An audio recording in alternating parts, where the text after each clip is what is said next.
1 Corinthians 6, verse 19. I think I'll just read it. Even though the Bible, in this text, if you read before, they were talking about sexual immorality. But let me just read. Do you not know that your bodies are temples of the Holy Spirit, who is in you, whom you have received from God? You are not your own, you were bought with a price. Therefore, honor God with your bodies. So this is for me, it's one of the scriptures that really, really speaks about our health as well. I know the Bible, in this text, they were talking about your sexual immorality, but we also have to take care of our bodies. Yeah. Because remember, as the Bible says, it's the temple of the Holy Spirit. So I'm just going to get right into the program. Okay, I don't know if you can read. So I'm just going to start to talk about hypertension. Do we know what hypertension is? BP. So hypertension, BP, it's a blood pressure that is more than 140 or 90. For everyone, we all have blood pressure. So I have blood pressure, Dr. Love has blood pressure, but we call it hypertension when it's elevated. So the blood pressure has to be within certain ranges. It's just the same as you've got a system which runs your water, the pipes. There has to be a certain pressure in those pipes. So that pressure, there is a normal pressure, and then sometimes if it's more than that, it becomes elevated, and then we have high blood pressure. So everyone has blood pressure. And one of the things that I'll go into is when you've got high blood pressure, there are no symptoms. So sometimes when you now have symptoms, then it means that there is something wrong. As long as you've never been checked your blood pressure, it could actually be high.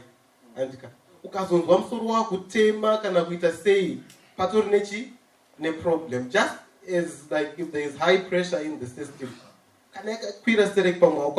something. But when things start to move, then you know there is a problem.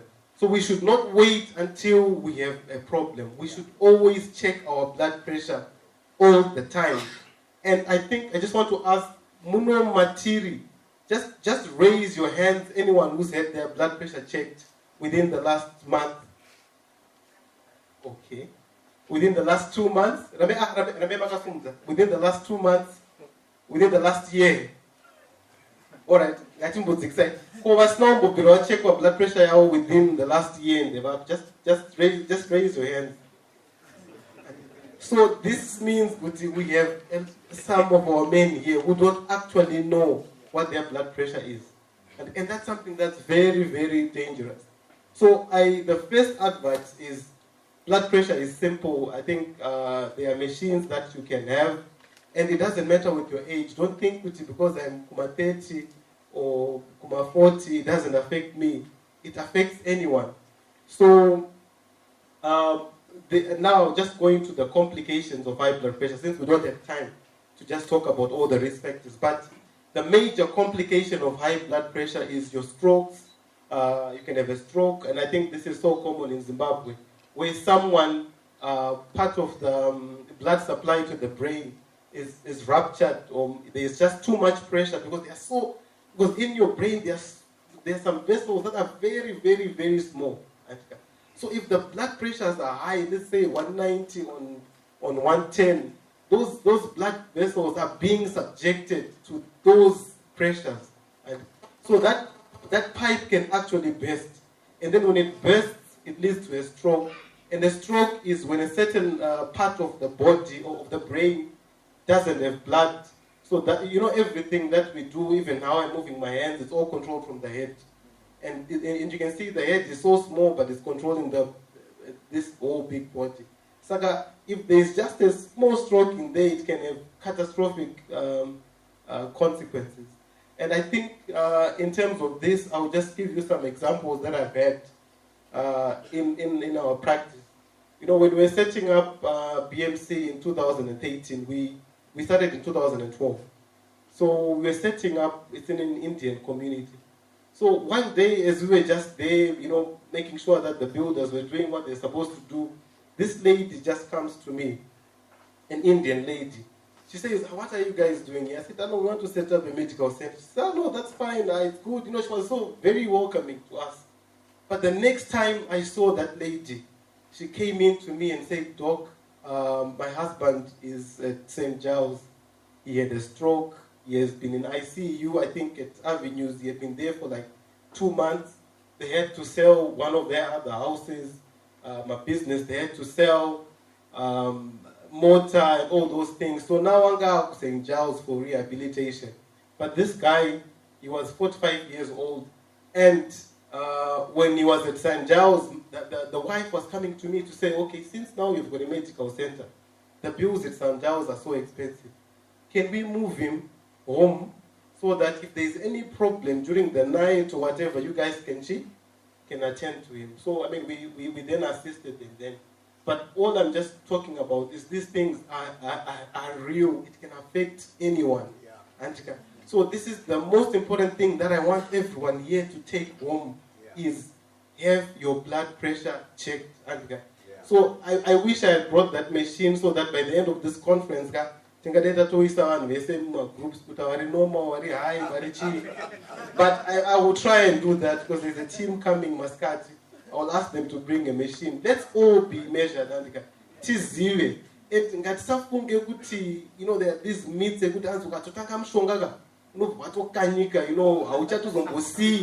people don't take medication for these things, but these are very, very genuine things. So I'm going to give us time to just ask a bit of questions afterwards. And then there was a 37-year-old cousin of mine. He also had a stroke in the UK. We all knew he had high blood pressure, but I can't take medication. And then he had a stroke. And I think those in the medical profession would know one of the doctors of our generation. I think he was the clinical director at one of these top medical institutions in the country. He also had a stroke, recently. And I'm told recently there's someone else who had a stroke and actually passed away 3 days ago, a medical doctor. So even for us, we are not immune to these things. We have to get our blood pressure checked all the time. So I'm just going to run through and then we can...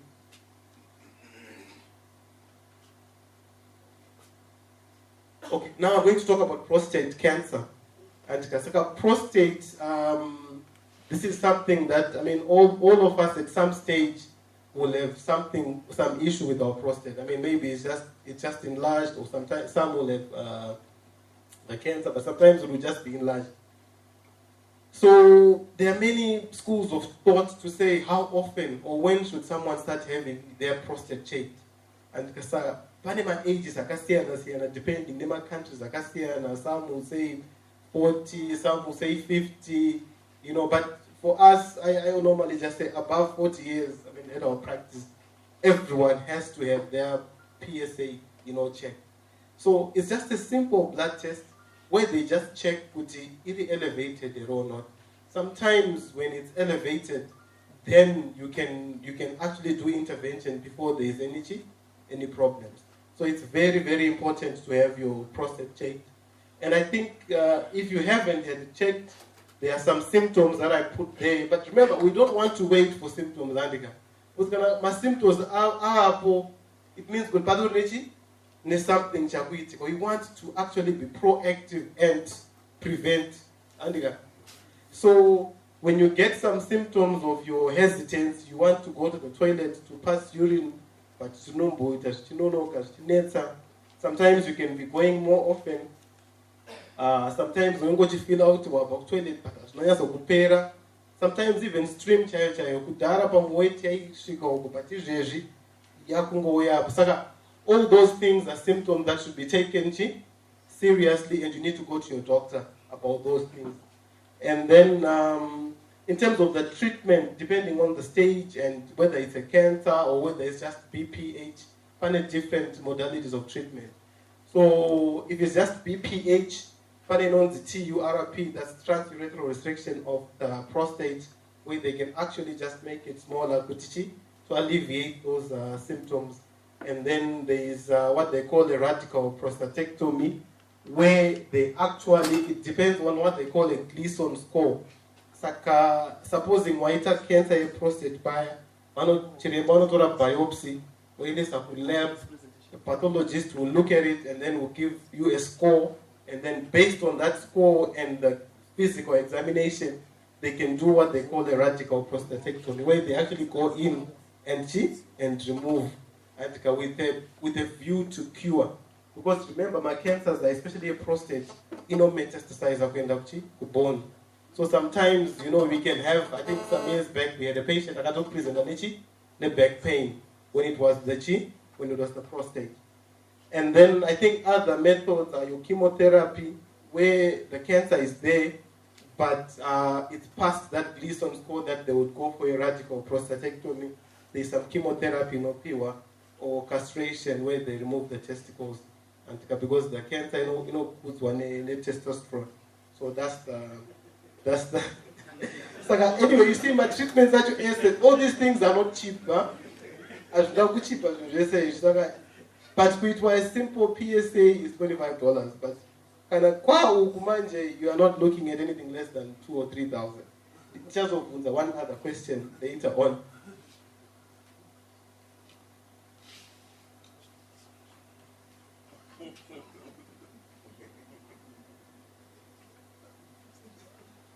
All right, and I think this will be one of the last ones. I think issue in myocardial infarction or heart attack. We've been having a lot of an increase of this of late in this country because of my affluent lifestyles that God has been blessing us so much, and we are now eating bacon, egg, and all those things, and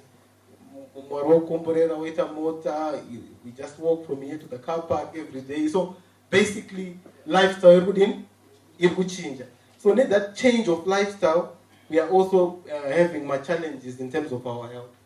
So one of the major symptoms that is so serious is chest pain. A lot of times when you get a chest pain and you think it's nothing, let me just sleep on it.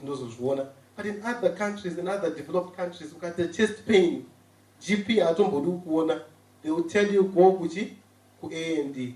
Because we know with chest pain, though it can just be something very simple, but if it's a heart attack, it can actually lead to someone losing their life. And again, age, let us not think that maybe in the fit, and more prone to this. It can happen in anyone. So when you have that, of course, there's some lifestyles and things that predispose us and make it more risk factors for us, but it doesn't exclude anyone. There was a really sad story here. One young man, I think he was in his 30s. He had been playing golf the whole day, and of our presenter casualty with pain in the shoulder, in the left shoulder. I think left or right. Yeah, left shoulder. So after that, after he presented with that, this is a true story. The doctors just thought, this guy is fit, built, what, painkiller. Then he came back again, then they gave an injection again. But at the third time when he came back, unfortunately, it was the disease, and then the postmortem realized that it was a heart attack. But this was someone who was playing golf all the time. So it was so logical to think, but it's just shoulder. And I now presented by chest, it was the shoulder. So this is a serious symptom in chest pain. So it can be the chest, it can be the epigastric area, and it can be the shoulder. Clinic is a rule, anyone who comes in with the chest pain, we are just doing your ECG, with my blood test, with a G. So I don't know what you got. But it's not that. It's just in line with my international standards. If you just complain of chest pain, we have to check your heart and all the time. So I would recommend that you just keep a bit of aspirin in the house.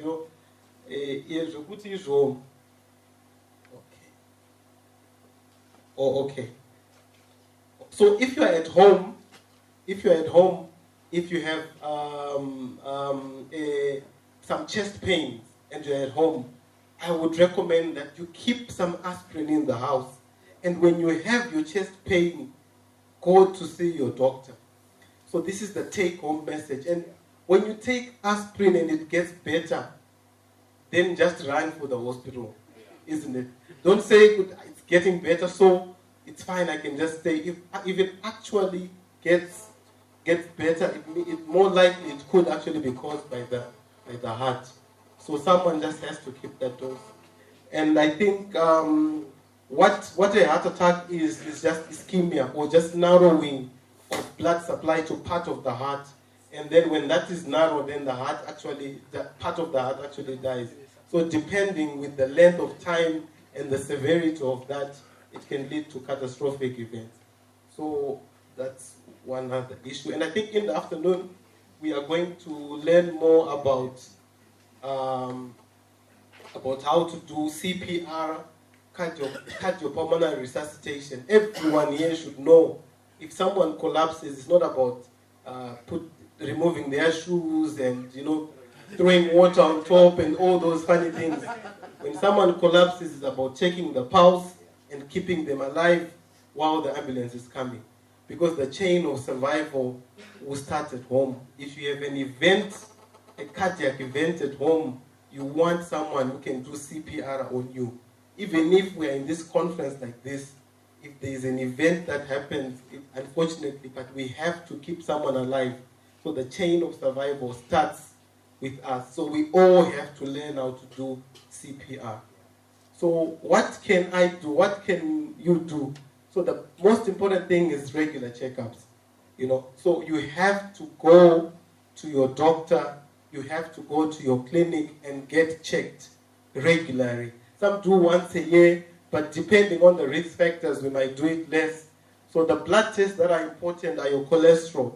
Right now, everyone in here should know their cholesterol figures. Who has ever had their cholesterol checked in here? Okay. This is how many? Less than 10, huh? In this whole summit of 100 people, we only have, I have also had mine checked. But anyway, we have less than 10%.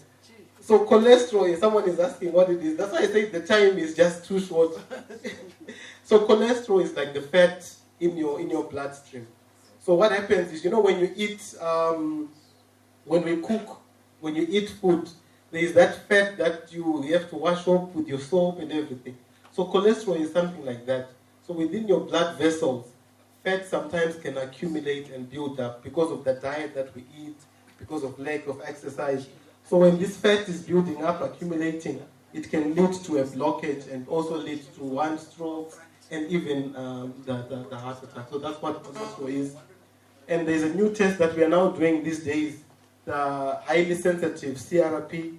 It's also a test that if your lab is able to do that, it's also a good predictor of things like your heart attack. And then the PSA, as I've mentioned, checking your prostate. And then HbA1c, this is for diabetes. So these are the tests that I would recommend that any person that's in here should go to their doctor and have a discussion and request the following tests. So exercise is important, but we don't exercise so that we look good. We exercise so that we improve our cholesterol figures. So when you're doing your exercise, don't be discouraged when you see the fat is not going. But remember, any exercise that you do will help your cholesterol figures. And we need a lot of cardio. We need to work the heart. And then we need to eat healthy. If you smoke, you should stop smoking. If you drink, you should stop drinking. There are just no two ways about it. And okay, so any questions that we have, that's the end of my presentation. Do we have any questions for me? Any burning questions that we can ask? Everything is clear? Okay, so I just have one more question. In terms of, how many of us are on medical aid or medical insurance or something? Let's just raise our hands, the ones that are on it. Okay. And from my judgment, this is about 25 or so people. And we are about 100 here. So guys, this is a serious matter. Admission into ICU, HDU, it will cost you nothing less than 5,000. When these events happen, they can be catastrophic. And not just for you, but even for the family. Because a lot of the times you are the gatekeeper. You are the one that's the breadwinner at home. So it's unforgivable for you not to have a plan about these things. We need to make sure we take action with our health. If we are not on medical, let's make sure at least that we get checked. Because at the end of the day, when someone has a stroke, it affects the family, it affects the wife, it affects the kids, and things like that. It's just that the time is short. I would have wanted to share more, but I believe that you've learned something. Thank you.